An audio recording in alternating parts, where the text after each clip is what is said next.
Welcome to Last Orders, the podcast about the podcast. We are going to talk with some of the players about the recent episode of the Crowded Tavern. More specifically, about episode 3, Why Did It Have to Be Spiders? With me today I have my trusted friend and ally Amanda. Say hi, Amanda. Hi, Amanda. Also with us we have two guests, and I didn't change the names in the document that I have, so we don't have Rick with us, but we do have Jake, aka Benjamin. How are you doing? Pleasure to be here. Good. And we also have Danny, aka Auburn. Hello. Nice to be here. So, welcome to this episode. How are everyone doing? Pretty good. Nice. It makes a change recording on a Friday. I feel like now, like the end of the work week's done, it's very relaxing, and I can just concentrate on this, which is nice. So what is best, like Saturday morning when you're not quite awake yet, or Friday after a full week of work? Oh, that's you know what? Friday after a full week of work, as long as Rick gets up on time this time. Fair enough. Love you, Rick. Yep. I'm good. You're good. I've been in Florida for 5 days, and today is the first day I relaxed. Yay! Great. So you're I ready. went to the pool. You're ready. Yeah, I saw the pictures earlier. Mm-hmm. So I've just been working all day. How about you, Danny? How's the weather in Copenhagen? Also good. Everything's great. Also worked all day. Had a slight, maybe mild food poisoning, Oh, But- no. but nothing happened. I just had a bit of a stomach ache. Oh. Oh dear. What did you eat? Mushroom pizza. Oh, What's that up with seems all a little those? on brand? Yeah, what's up with all those mushrooms? They're poisonous. Apparently so. I really hope that the pizza you're eating though isn't poisonous. That would not be great. No. Speaking of Well, mushrooms, Living life dangerously. speaking of mushrooms, I feel like the mushroom scene was definitely one of my favorite scenes from the last episode. Was I have it? no idea what you mean. I did not enjoy the descriptions of the of that scene all that much, and I don't think I was alone. Yeah, the thing is that I really tried to dance around not describing too much, but just saying like, yeah, your stomach is now churning and it's not feeling good, and yeah, you know, make your imaginations do the rest, and I guess we succeeded in that one. Yes, unfortunately, I do kind of resent using the term jiggle. It's It was awful. it's not the best thing that's come out of my mouth, but I'm sure there's plenty worse to come. Yeah. Well, it made it very vivid, even for the chat I saw. Yeah, there were some Yay. people who were like, yeah, I'm muting you guys now. Yeah, So, that happened. but yeah, so, but I mean, I was trying to figure out what to do with that mushroom before. I was thinking before the episode, what do I want to do with it, because I knew that I didn't want to give this 16-year-old like put high on mushrooms or something like that. So I was just like, I think I'm just going to make him sick or something like that. And then when everyone decided to go into a very closed space together, I was like, oh my god, this is perfect opportunity for some puking shenanigans. Jeez. So yeah. It's also perfect to have Auburn show something he's not afraid of. Good point. Very good point. So yeah, that was my favorite moment. So I guess now that we jumped into it, what are your guys' favorite moment from the episode? Danny, how about you? Do you have a favorite moment that is just you remember vividly? Yes, the end actually with Strix and his zombies was very good. I thought that really stuck with me, because I was prepared to just fight zombies and kill them, but then it took a turn, and I was like, Auburn wouldn't just ignore Strix's feelings like that. He might fight just out of instinct, but then he would do something to not hurt Strix's feelings. So I thought it was really, really cool. Very good acting also from Adam. Mm-hmm. Yeah, Definitely the part that stuck with me. yeah, and that whole scene was also so amazing because it was actually Adam who brought it to my attention that because he's below level 5, because apparently Animate Undead is a level 5 spell, so he didn't have access to it anymore. So it was sort of like, when I realized that, I was like, oh my god, this is so good. We can definitely use this for something. And then later he messaged me again and was like, yeah, that portable hole, they can actually break out of it. And I was like, this gets better and better. This just writes itself. I don't have to do anything, it's just, I just, de-leveled you to level 4 and everything just, happened by itself. It was an amazing scene. I was hoping we got to it last week. That's actually what I had planned for last week, but then, players do what players do, so we ended up somewhere completely different. But we got to it this time, and it was I was so looking forward to it. Don't think I was disappointed. No. Good scene. Jake, how about you? Favorite moments? In character, definitely when Benjamin got his owlbear. I feel like he was very, very happy about that. And the fact that his owlbear actually does more damage than him, kind of surreal. But that's what level 3-4 characters do, apparently. But yeah, I think to highlight what Danny said, I think Adam's acting in those final moments are the things that stuck out in that whole episode, apart from the great story, of course. But yeah, it was fantastic. Absolutely. I'm both pleasantly surprised and shocked that how well Adam can play a character, not because this is obviously the first time that we've seen each other in action. And I feel like our characters and how we play them definitely come out more so as the more we play. Absolutely. And I think it was Amanda who said after the episode, we were talking a little bit, that it was so interesting to see that we thought last week was, or the last episode was really good, episode 2, because people got to play their character a bit more. But I think in this one, it was even more evident that everyone just, got further into their characters. And I felt good after episode 2, but I felt great after episode 3, if you want to compare the feelings. I was like on such a high after the last episode, and I was like, I don't know what happened in the first half of the episode. I don't remember anymore, but I just remember I was having so much fun. So, Absolutely. Okay, Amanda, same moment, or do you have something different? Yes. It is the same moment, but we talked about it, so I'm going to say my other favorite moment, and that was when we all got back to camp and everyone was like kind of off doing their own thing. Like Benjamin was stargazing and creating his owl bear. That was amazing. And Arlene getting into the vodka. Auburn and Strix doing their rounds, and Neza being confronted by Thrunk, Thal, whatever his name is. Frank! Whatever. Mr. T. And just that whole kind of nighttime scene right up until the scream woke everyone up. Like, I really enjoyed that. Just leaving us to our own devices to do whatever we wanted to do during that period was really, really fun for the character development. Yeah, sorry, go on, Danny.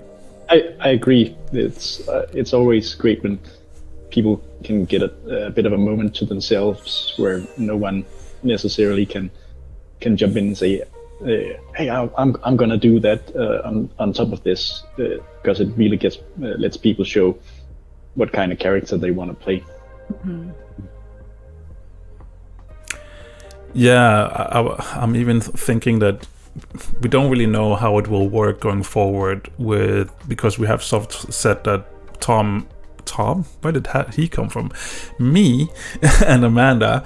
I had Tom on my mind. Is that a secret NPC coming? I don't know. No, Amanda and I have been said that we will be co-DMing, and we don't really know what that means yet. And I have to say that, you know, if it's the same cast when I'm going to be the player, I'm worried that I can keep up with that. So you'll be fine. Yeah. I've seen you play like 10 NPCs in one session before. You'll be absolutely fine. Okay, fair enough. I mean, I play with you on the regular. You'll do just fine. Mm-hmm. Still He's worried. not too sure. Like, can I insult Marty? Is it going to take away my levels again? No, it was just the way you worded it. But I'm a good boy out of character. Only out of character. Yeah, not true. What my character would do, guys. All right. Anything else about episode 3 that you think we need to talk about? That was interesting. But I was very interested to hear actually what Benjamin's and Jake's thoughts are about that character that he met in the woods.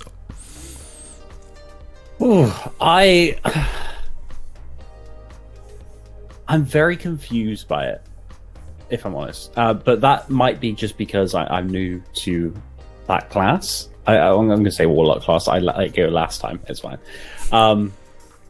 I guess it's probably because I'm fairly new to the class and I don't completely... I always assume that gods and deities and patrons and stuff like that can mostly be either physical appearance or all within your head. And I think this is the first time in all of my playable characters that I've played against, that it's actually been a physical... Is it incantation? Is that the right word that I'm thinking of? It's probably not. I'm great with words if you haven't already guessed that, guys. Physical, we'll just say physical appearance. So Manifestation? That's the word. See, this is why you're here, Danny. Nothing more. No, we love you. Yes, manifestation. That's the best way to say it. I really like that it was the Dane who knew the word and not the native speaker. But anyway, sorry, Con. And shh.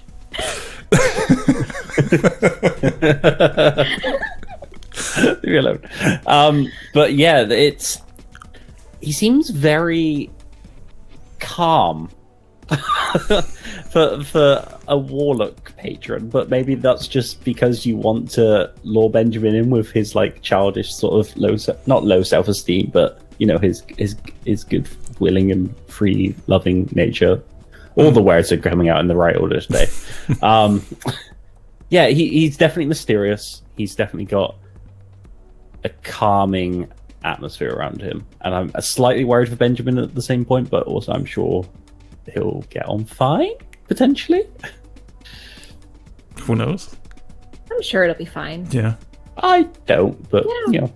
He's been calm and friendly up until now. I mean, what would change? Trustworthy voice. Yeah, Mm-hmm. exactly. Yeah. What would change? You know, we've already seen dragons, giant spiders. You know, nothing else could possibly go wrong on this weird and desolate planet. I mean, as I see think it, it's desolate. Yeah, again, words today. I mean, as I see it, it's everything else that's tried to kill you, not that guy. He seems fine to me. It's a good point. It's the lesser of every other evil here so far. Mm-hmm. So, I didn't love the spiders. That was apparently Neza also does not like spiders. That was a surprise. I thought she would be fine with them since she's fine with like every other creature. That was a thing. Didn't love it.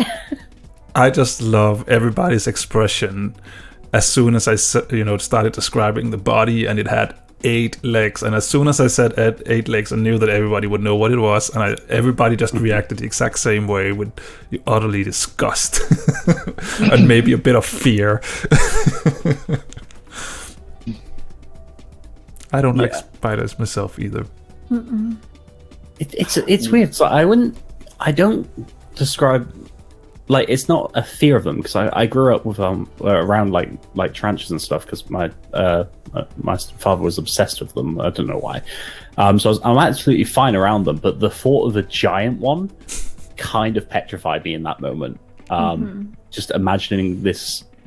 Well, especially on the map, like, this thing was covering like 4 squares. I was like, wait, how big is this thing? Absolutely terrified me. It's large. Yeah.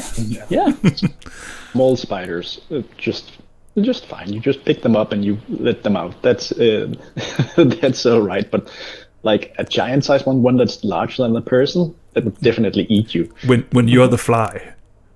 Yeah. I don't So even just like needs the to one use that's a mage smaller hand. than me. Spiders are not my job. Anybody else can do them. I will just no thank you.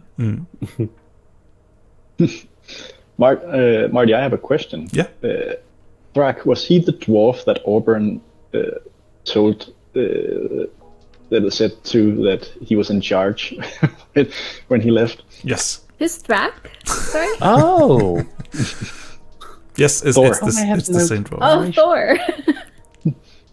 All right. Because I thought, hey, that does seem like the dwarf that Auburn spoke to, and I thought, oh, this guy's gonna be a problem.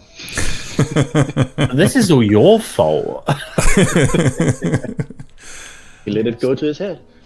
Yeah, apparently so. Don't worry, I'm sure Thor will frack. I'm sure he'll be fine. It's even got me going now. Jeez.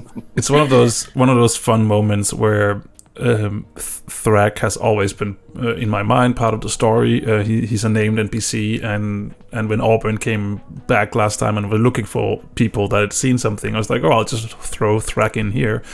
And sort of like the idea that I had for Thrak completely changed after how the first encounter with Auburn went. So it's just funny how when you get into actually playing and see what things happen, the characters can change a little bit over just the course of a single scene. So the Thrak that I had in mind is not the one that you're actually meeting now. But I mean, his purpose in the story will probably be the same, but the way that he's going about it is a little bit different now. So. Auburn did say that he thought it was stupid that they all left the camp, so probably influenced some of his opinions. I mean, Thrak totally agrees. It is silly to run around. You guys haven't even been there for a day, and already people are running off, everywhere, and we don't even know if it's dangerous here. And so I think, even though he's probably coming off as a little bit similar to Nessa, speaking his mind. I think that he's actually coming. I think he's actually coming from the same place as you are. That this is a dangerous place and we need to look out for each other. So. Totally. But yeah. And Auburn, you actually got to save the same person again. Yes. Well, we all saved the same person. Auburn just was the one to cut him out of there. Yeah. It's one of those fun things as well, where sometimes there's some things you just can't plan your way around. But I knew that I would put the same guy in there, and I was hoping that it would be Auburn that released him for the sake of, oh, you saved me again, you're my savior. Well, definitely, shifted Auburn would be focused on saving the person, while unshifted Auburn would be just scared of the spiders, but still willing to save the person. And it's the second time you saw the shifted Auburn. I say this shifted Auburn is very, like, I love how you can play both someone that's completely scared of everything, and yet also someone that's completely brave and like I love it. I really do. I had to stop myself because I felt my words going again. I really love it too. I look for the right opportunities to have Auburn shift, because I think it's not something he would just do all willy-nilly. He'd do it if it really mattered, or if he gets really scared, like being under attack from a giant spider and feeling that's the only way out on this. He's going to be paralyzed by fear. So I was this is stupid, but I practiced being normal Auburn, like in my car going to work, speaking in Auburn's intimidating, scared voice, and then and how's he going to sound when he's shifted, when he's going to be all confident. He's going to be like a bit deeper. He's going to be like cool and smooth and don't worry, I'll save you. I want you to do that through like a drive-through now. So do the really scared as you're ordering, and then like the really confident when you come to pick it up. Yeah. It'll be fun. I'm looking forward now to see every time Auburn is shifting, because I feel like at some point there will be like just some great 80s action movie one-liners in there somewhere at some points, and that's actually sort of how it feels to me sometimes with Auburn. The 2 times we see him shifted is that he has those, a little bit exaggerated, I'm going to save you, and yes. yeah. So I'll be back. Yeah, I'll be back. That is totally how I imagine him going from the kind of not cowardly but scaredy cat thing, and then into an action hero. Or you see if I use some black sunglasses now, then you'll be fine. Yeah. There might be some in one of the vans. It's okay. We'll find some. We'll make one out of a mag cannon. That'll be fine. Yeah. No. We already turned one into a seat and then potentially a drinking vessel. Well, it was empty. Mm-hmm. Yep. So I wonder where the other 7 are. Oh. There are 7 of them. There are 7. Yes, insider knowledge. No, it's not inside knowledge. Nessa knew that, so it wasn't like a secret. I think, wasn't it said live on the episode? I said, like, yeah. There's 10. Bring me all 10. So, paying attention to the small details. Well, I don't have my notebook. It never came. I'm a child. Okay, neither of those is a good excuse. Yeah. To be fair, completely random note, we were raiding on something else from the UK as well, and it took like 2 or 3 months to arrive. So it's not just your package. I think right it's now? just, it's just a general issue, I think. So, Well, it'll come at the end of the season. You'll be fine. we'll have it for the last episode. Then we can write all the notes. Also, I wanted to add that the few times, and I think entirely too few times, that Auburn and Benjamin have interacted were actually really, really nice, because they're both kind of outdoorsy nature types, only that Auburn has never actually been to the real natures, but they share some knowledge. So I think there's actually some very funny potential there with Benjamin's more hands-on approach and Auburn's probably deeper theoretical knowledge. I think there's potential for some real fun there. Yes, Auburn is not that much older than Benjamin. Auburn is only 20. So okay. There's maybe you can be like an honorary scout for the Outbears. We'll see. Oh god, okay, no, sorry, keep it to myself. I have something for the end of the season now. Message Marty before you forget. Noted. Alright, we also got to have just a quick glimpse into Nessa as well, because something is missing. Anything you want to elaborate on, or are we just leaving it there, or no? Alright. I was really excited because obviously there was the slightness issue that obviously we forgot that Nessa couldn't dream, and I was so excited to hear what was going to play out, and then you just snatched it away from me. Oh, I felt really bad actually that like I was like, how is Neza dreaming? Neza like is incapable of dreaming. What? So I felt really bad to ruin that little moment. Sorry, go on. It would only have been ruined if he actually told us what had happened, and then would have had to roll it back. So it was good that you stopped it before we heard what it was. That's true. No. That's true. But I still felt bad for like, I'm sorry, Marty. It's completely fine. It's one of those things where I wish that I would have been a little bit quicker, and because the thing is, I actually had 3 different dream sessions in mind for 3 different characters, and I didn't want to do all 3 of them because why are we having 3 dream sessions right back to back? So I wish that I had been a little bit quicker on my feet and had just switched it to one of the other characters, because I actually do have ideas for some other things, but it's just when you're in the moment, it's just, it didn't happen. So, but I think that the point did come across that Nessa is missing something, because you went into it yourself before we actually got to that point, which I think that's why I got so focused on, it's perfect, it leads up to the dream session that I have planned, and stuff like that, and then I was taken by a big surprise that that species just doesn't dream, and I was not aware of that. So worries, it happens. It's weird that you can't dream. I guess. Yeah.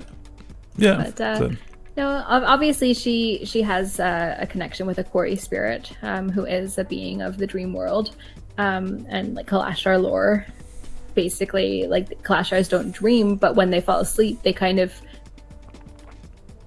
come to life as their quarry spirit, and then like experience that side of the world.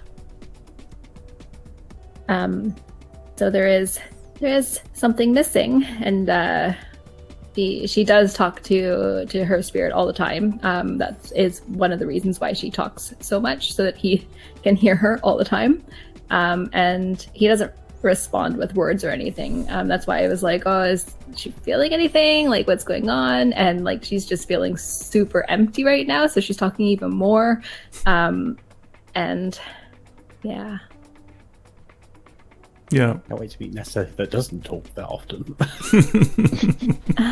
I don't think that exists. No, and I'm low-key happy about that as well, because you like every time that you do wander off on your own, I'm just like, should we interrupt or should we just leave her be?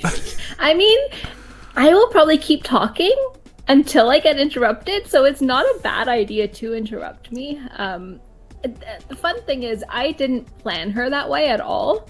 And as soon, like the first moment that I opened my mouth as her and she just didn't stop talking, I was like, oh, this is who she is as a person. Okay. Like it was a surprise for me. I just love that when your character, you have ideas for your character, but once you're in the situation, they can completely change. I'm playing a changeling in the campaign together with Danny. And when I made that character, I did have a lot of ideas for it, but I didn't actually think of them as a person that would take charge.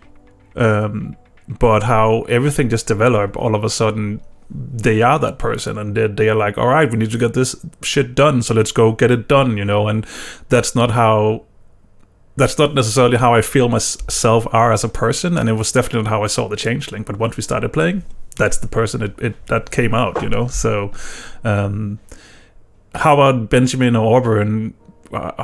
Anything that has changed from the initial thought and idea of the character?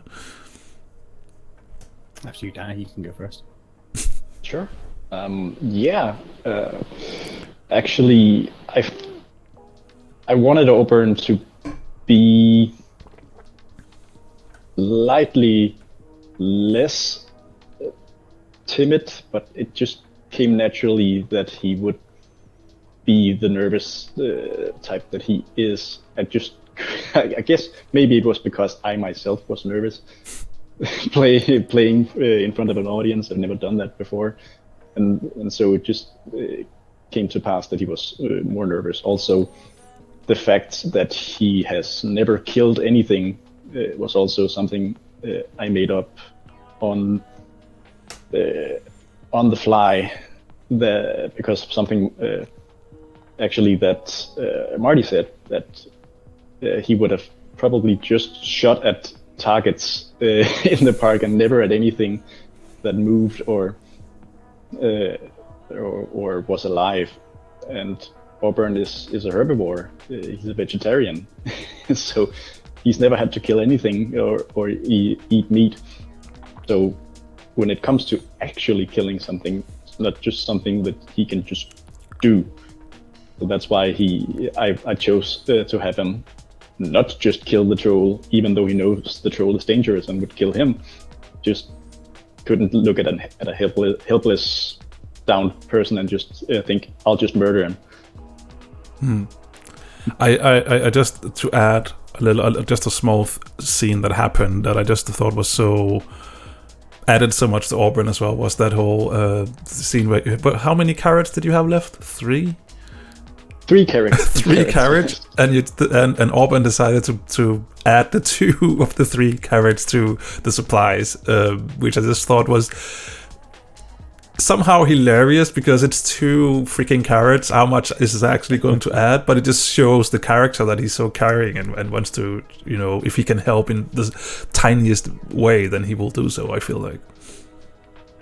Well, that is how he thinks he should be, because the whole lore about arcane archers is that they are protectors of society, Elven society, and so he feels like he should protect and doing that he can eat the grass right off the ground. He doesn't need to eat the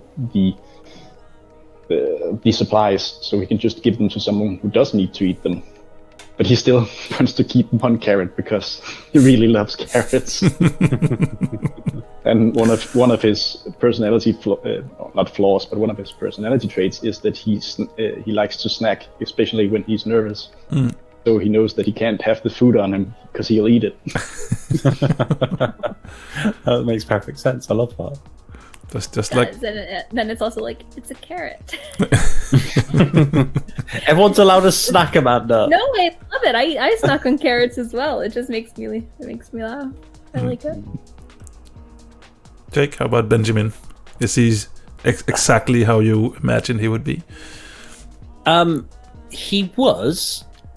However, I feel like so obviously coming out of Couch Slate, by the end of this campaign, I feel like he's gonna be a lot more mature. I think he's becoming more mature too quickly.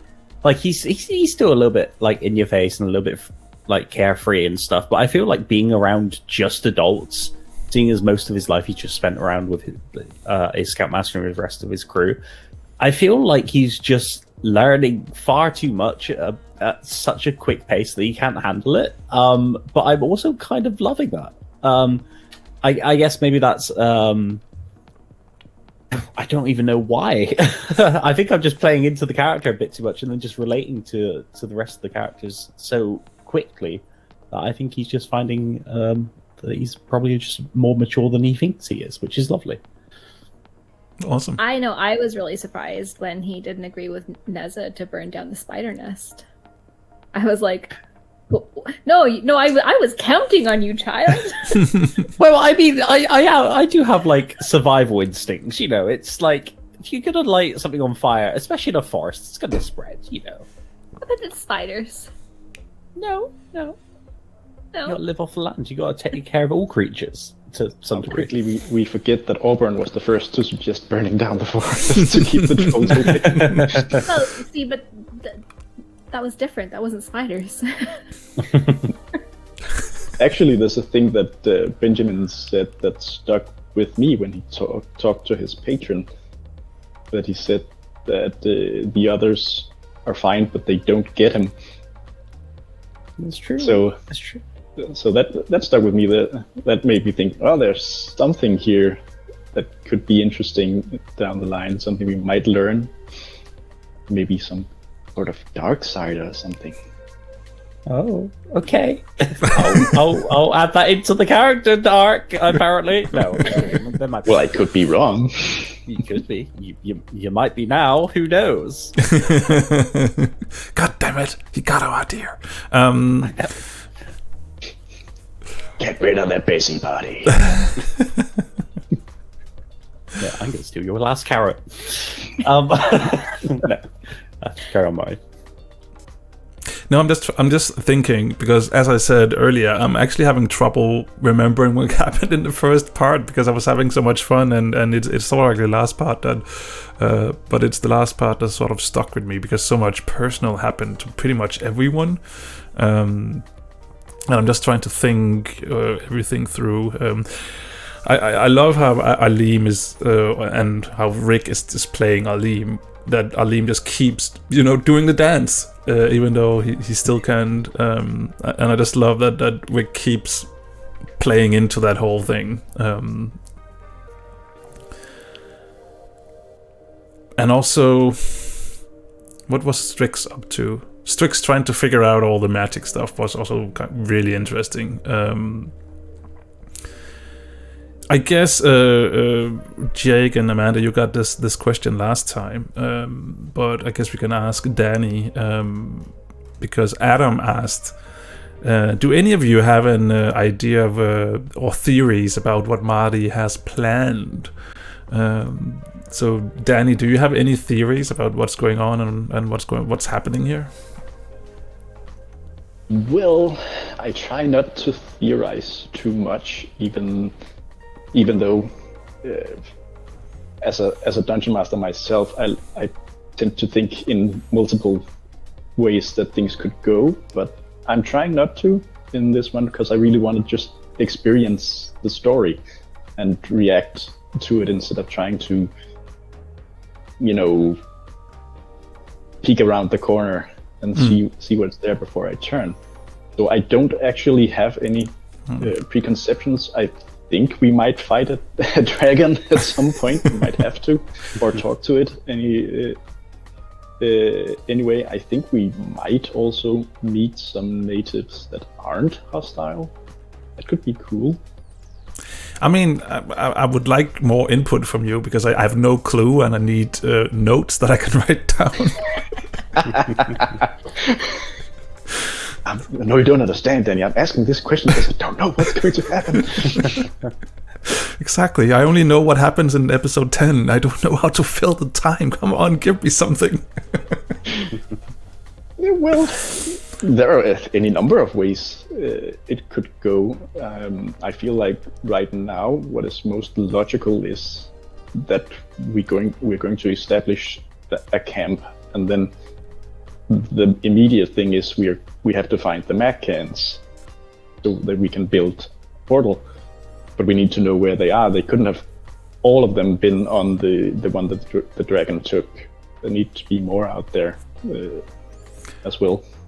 I'm pretty sure that there should be another of these quotation mark bosses, because Strix with his roll didn't manage to find the last one when he rolled for perception when he was flying up above the tree line. So there should technically be one more out there, because, and you would all know that because of the amount of bosses that there are. What is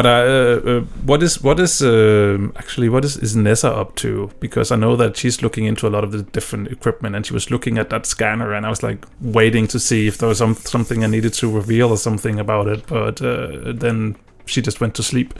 So what is her? What is she going to work at now, you think? Well, first of all, Neza went to sleep because she got her ass kicked by trolls and she really needed to sleep. Like, I just want to put that out there. She would have stayed up all night tinkering. But yeah, she is curious. She wants to get the scanner working to see what it can pick up in and around this place. I mean, me, Amanda, does not actually know exactly what the scanner does, but I feel like Neza knows. So I just kind of talked, and Marty didn't interrupt me, so I figured I was kind of doing something right. but her whole plan is to build something to get everyone home, and will absolutely be enlisting the help of people to do that.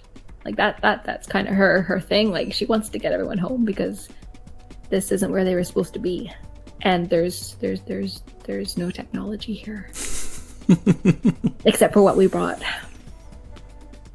That we know of. Touché. True. Giving you like hints to throw into the story, though, right? You know. You know, we just landed in like a national park or something. Yeah. The city's right around the corner. Oh my god, it's the village all over. There we go. I figured out the plot.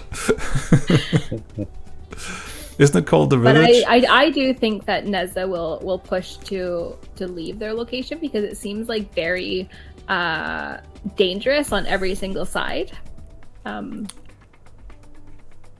Well, what about my camp that I worked so hard to help build? Well, we'll take it with us. Take it down and rebuild it somewhere. You're gonna take a whole camp? Okay, Yes. sure. Why not? Yeah. Okay. Why not? I mean, to be We fair, don't have belongings.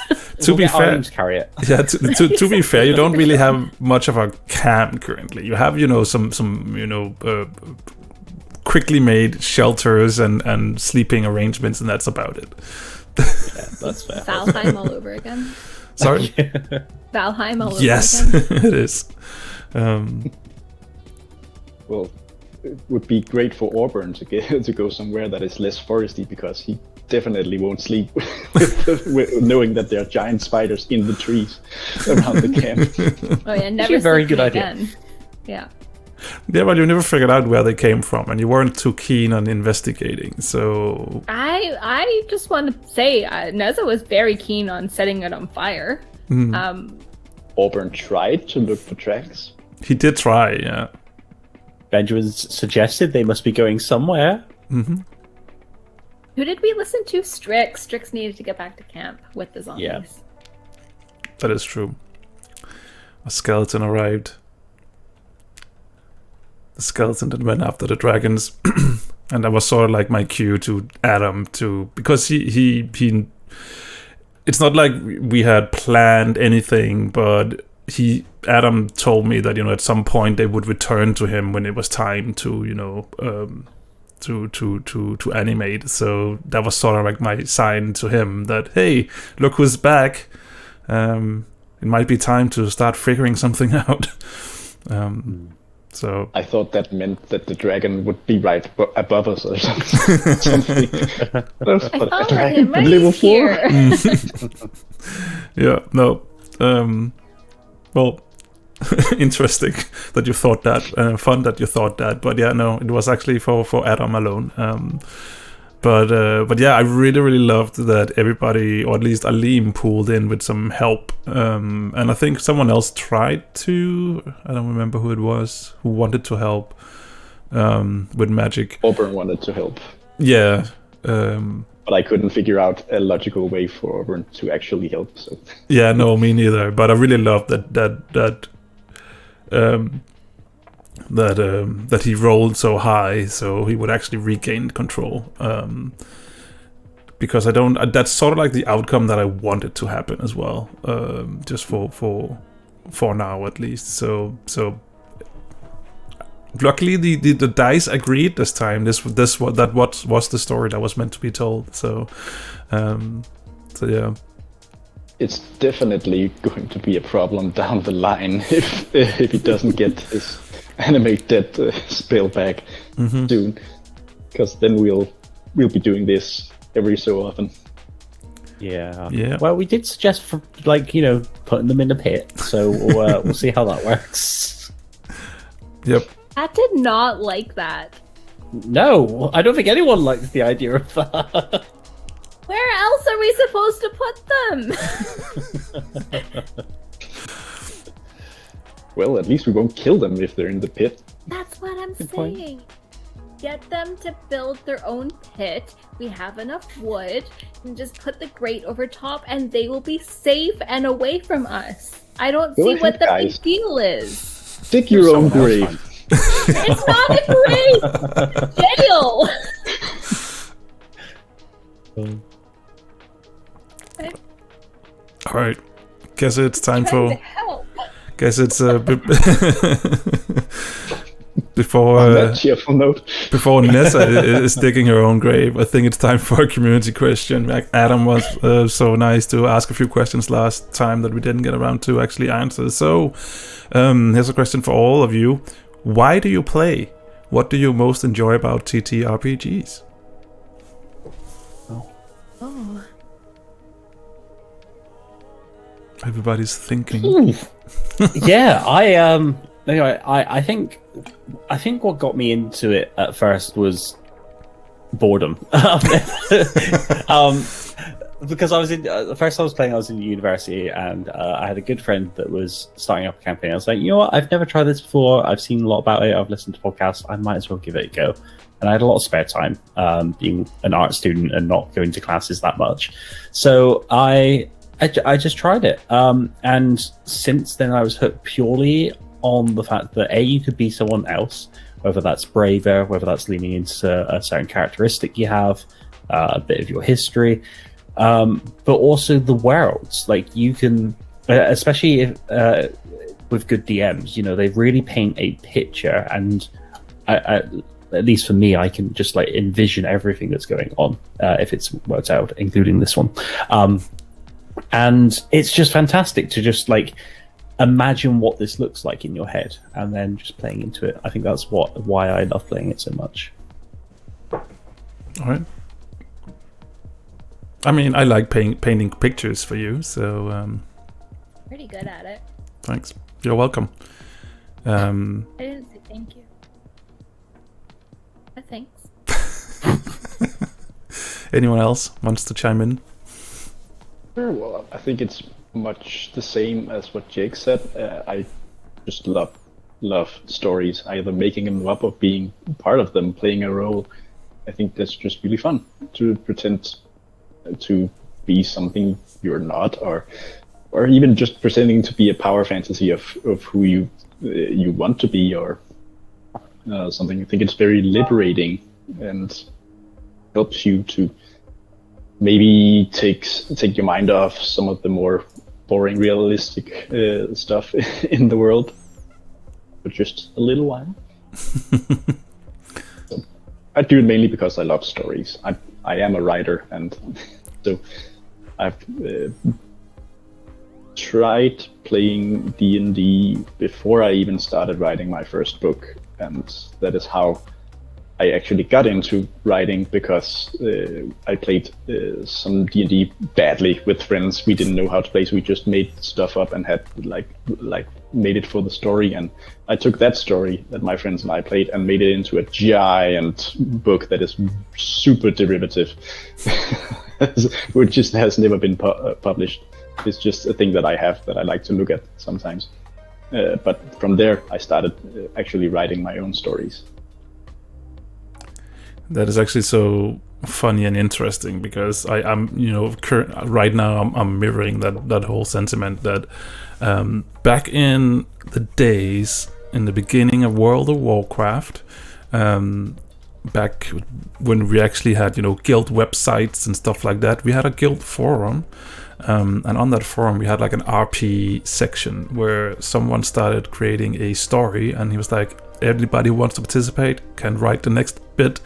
And I jumped in, and other people did as well, and a long story came out of it. We never got around to end it, but I liked that whole story so much. So I took the core idea, and I shaped it, changed things that I thought would be needed to be a little bit different, and that got me into like this idea of a world of potentially 3 books, stories for 3 books, like a trilogy.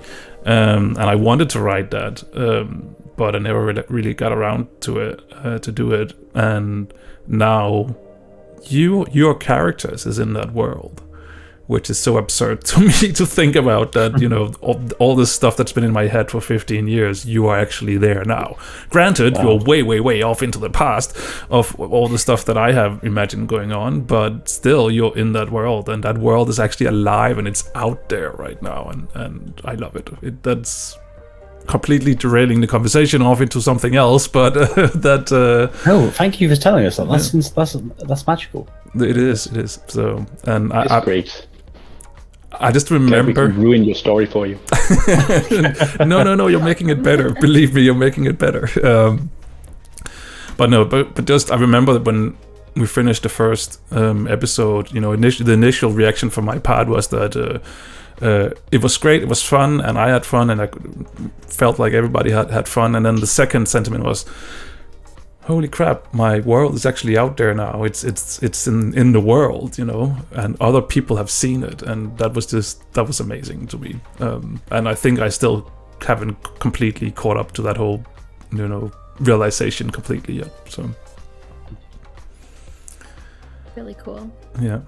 I'm glad that we can be a part of that with you. Yes. Amanda, do you want to add anything to why do you play D&D and TTRPGs and stuff? Yeah, sure. So I started doing text-based roleplay way back in 2004. I'd never done anything like that before, and I thought that it was a story in a world that I really liked at the time, and was like, yeah, okay, I will do this, and I really enjoyed it, and I loved getting into the characters because I played multiple characters in the game. Fast forward to the last few years, and always wanted to try D&D. Finally had a chance. I was like, oh, this is really, really great. This takes me back to Corona happened. Being another person, and exploring these different aspects. And there's two things. So one, I really like creating characters and accidentally exploring sides of myself that I hadn't really done before, explored or talked about or something, because I find that each of the characters that I make is a different aspect of my personality, and then I get to play somebody in that very narrow view of myself, and so that's really fun to do, and also quite it's a bit of self-discovery as well. So that part definitely happens, and I've gotten so into it in the past 2 years, Dungeons and Dragons and TTRPGs in general, and I have to credit Marty and actually my Canadian D&D friends, because after my dad passed away, this is the space that brought me back to life, getting to play somebody who wasn't going through what I was going through, and it was so healing to do that, and that passion has stayed with me, and it's still something that brings me so much joy, and I feel like I am alive and I am living when I'm doing this, and I mean I'm healing, I'm fine, I'm okay. When I'm not playing, I'm not a big ball of tears most of the time, and so it for that, it was a huge part of that for me as well. That was a really deep answer. I'm sorry. No, that's fine. That's perfect. I'm sad that, because I know some of your Canadian friends, and we actually had tried to get something going with them, where I was DMing for them as well, and we only got to do time zones. Yeah, time zones made everything tricky, and they had some of them had kids as well and stuff. They all have kids. They all have kids. One of them. Yeah, and it's just the rest of us that doesn't have kids. So it was definitely very difficult to plan, and it was a shame, because I thought there was some good stuff going on there, and that was a cool story about to unfold. So a little bit of a shame. Yeah. There was, but one element that I do keep alive with them is even though I can no longer do the midnight actual midnight games with them, because apparently I'm too old to stay up all night and then continue on to work the next day. But I do keep alive some text-based roleplay, with my character, even though she's technically parked. She had a little adventure and almost died. And yesterday, and So it brings me back to that, like how I fell in love with role playing all those years ago, is like combining the acting, like the actual physical speaking with the writing. And I do love doing a little bit of text-based roleplay. It is kind of top tier for me. We actually, with that group of friends of yours, we actually did do a little bit in between the sessions. We did do some text-based stuff that I actually really enjoyed as well, because I think if I could choose, I would prefer to have to just sit down, just give me a minute. I'll just need to quickly think and then make my response. Because improvisation is not something that comes easy to me. And I don't think there's been too many of those episodes on our show yet, but at some point I know there will be a point where I'll be, just give me a second, I just quickly need to think for a proper response for this, because improvisation is just not always natural, something that comes natural to me. So the text-based thing was so much fun to me, because I could all of a sudden sit down and be like, I think that this character would probably react like this. Oh wait, no, this is the way it should go. And yeah, just having that, time to react works so much better for me. Mm-hmm. Just on that note, we started a campaign with my Canadian friends, and I started a campaign in like December, January time last year. And my character was friends with another character, and like we, all the way up until day one, we like had this like text-based roleplay going on, which really helped our characters bond, but also like helped me get to know my character even more. So there's definitely an element, and honestly, like if anybody wants to do some text-based roleplay like with me for this campaign, so in, because it is the best. Absolutely. Anyone else who has anything to add here towards the end of this episode?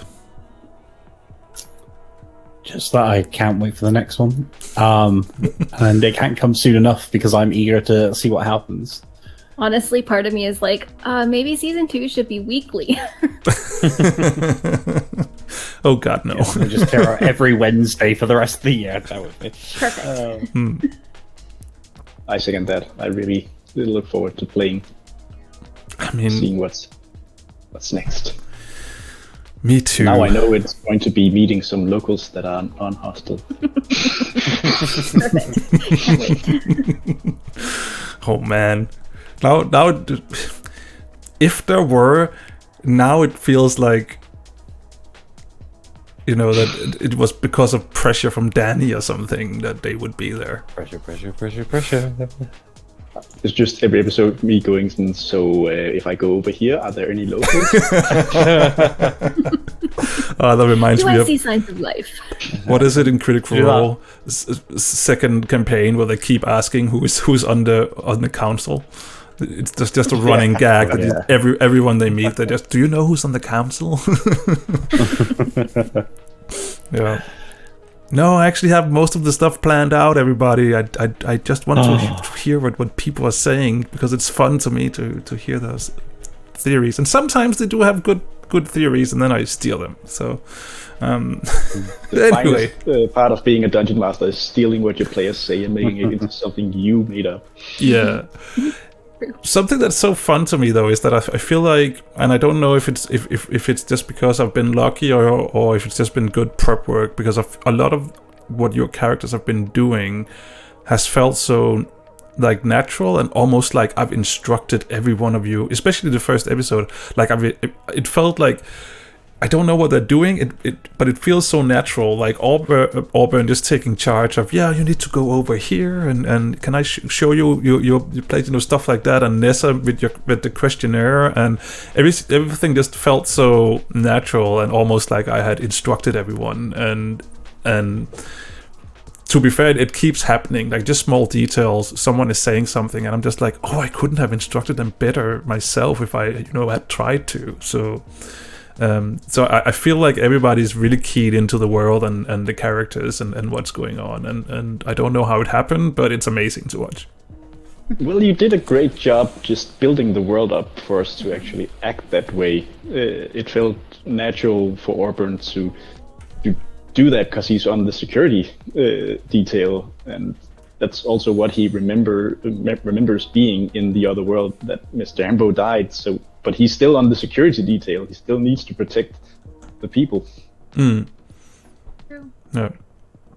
But yeah, it's fun to see. Anyway, I think that's it. We have just gotten to the 1 hour mark, so let's get out of here. If you want to ask us questions that we can answer on other last orders, or if you just want to follow us and you know, be first to hear when we go live or when there's news, you can follow us on Twitter at Crowded Tavern. You can join our Discord at geekherring.com/Discord, and over there you can do all those things. So thanks for watching and listening. And Amanda, do you have anything to add? If you like what you hear, you can rate and review anywhere you do that. That would be awesome. Is that what you wanted me to say? It's exactly what I wanted to say. All right, that's all we had for this time. Goodbye, everyone. Bye for now. Bye. And don't eat any mushrooms. I had some for lunch.